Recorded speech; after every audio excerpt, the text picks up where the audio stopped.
Hey guys, this is Chetan for Gizmo Times, and you're watching a quick comparison of the two budget phones that have been actually one of the best right now based on the sheet of specs that they're coming with. So we're talking about the Redmi 8A and the Infinix Hot 8. So these are the two phones that have been coming in with quite some great specs, and we'll talk about particular variants that are priced exactly the same. So for 7,000 rupees, you're getting the 3GB RAM variant with 32GB storage of the Redmi 8A. On the other side, you have a bumped up spec that's 4GB RAM, 64GB storage on the Infinix Hot 8. But that's not the only area that we can judge these two phones. It's mostly with the other specs. So let's start with the display itself. Both have the IPS LCD. You can't expect AMOLEDs except for Samsung that has been trying to offer AMOLEDs under 10,000 now, but there has been huge compromises in the other aspects. So IPS LCD on both of them, but it's a 6.2-inch display on the Redmi 8A, while on the other side, the Infinix Hot 8 comes with a 6.52-inch display. I'll be frank, I had seen some issues with the touch, not with the response to it, but it's a bit too slow and dragging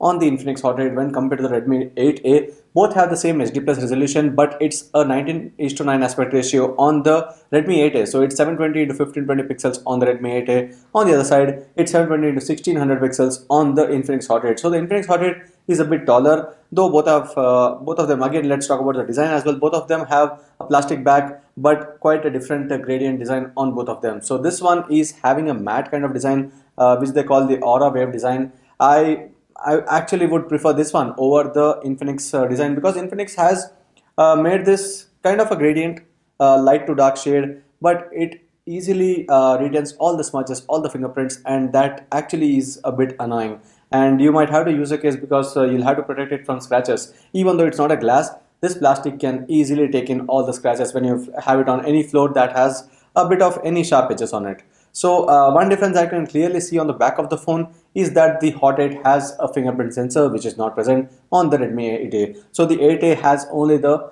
face unlock for the security, while the Infinix Hot 8 has both the options, fingerprint as well as face unlock. So one area where the Infinix Hot 8 is actually better is with the security options that are provided here.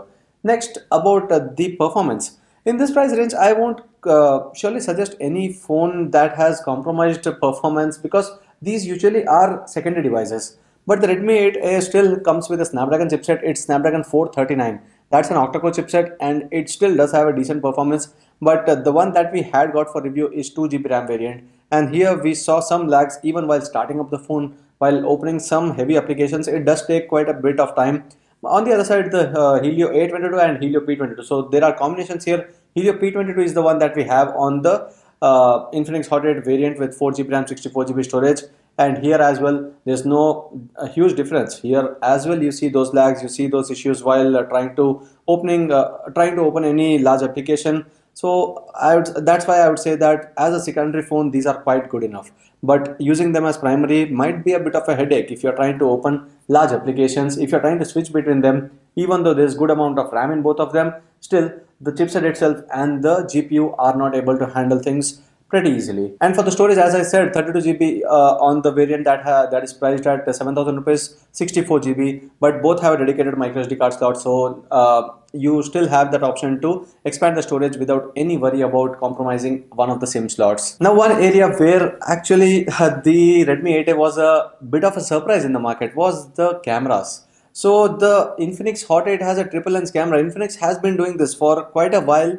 They have been offering some great phones with multiple cameras on them. So this as well has three cameras. Infinix previous phones had four cameras under 10,000 rupees. But to be frank, offering a number of cameras is not important. You have to offer some good sensors, some good lenses in them, and the ISP should be working in making the pictures better with the optimization there. So Infinix Hot 8 has three cameras, of which the first one is the 13 megapixel camera with the f1.8 aperture. At least the aperture size is maintained well here.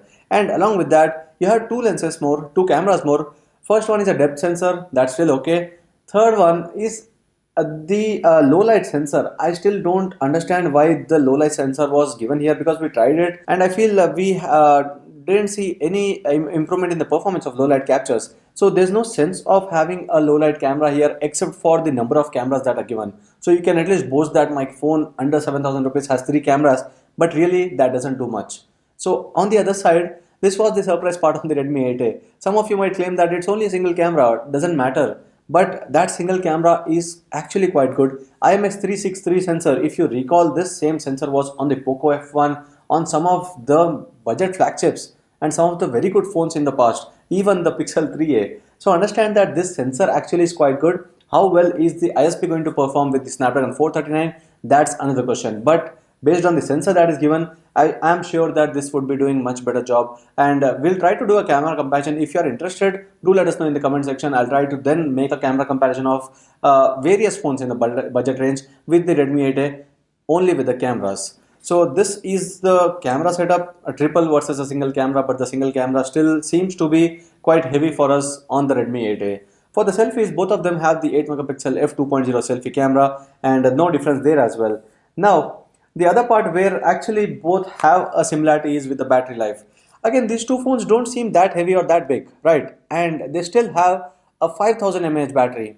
So that's one major power. You would see that these are quite small and they are not that large, and they're pretty comfortable to hold, but both of them have a 5000 mAh battery, which would easily give them a couple of days of battery life even with a regular usage. But the Redmi 8a has a support for 18-watt fast charging. Though the box has a 10-watt charger, still support for 18-watt fast charging is quite a good thing for a budget phone. And again, 5000 mAh battery being charged with a basic charger would anyway take hours and hours. But here 18 watt would take not more than 3 to 4 hours to charge the phone fully. And anyway, with a larger battery, you don't have to worry about connecting it to charger every day. Still, having a fast charge support gives the Redmi 8a an edge over the Infinix Hot 8. And there's a Type-C port as well. That's what we forgot mentioning about. There's a Type-C port on the Redmi 8a, which is not present on the Hot 8, which has a micro USB, which is the regular case here. Now, there's a secondary microphone on the Redmi 8a, which is not present on the Infinix Hot 8. So the noise cancellation for the audio calls might be an issue on the Hot 8, but otherwise there's other similarities present here. Speaker towards the bottom, the 3.5 headset jack, everything is quite similar. So coming down to major differences between the phones, fast charging support is on Redmi 8a with the performance not a huge difference. With the rear camera, we feel that the performance on the Redmi 8a should be better, and with the low light sensor present here, we already tried this one. We haven't compared both of them, but we tried the Infinix Hot 8's camera.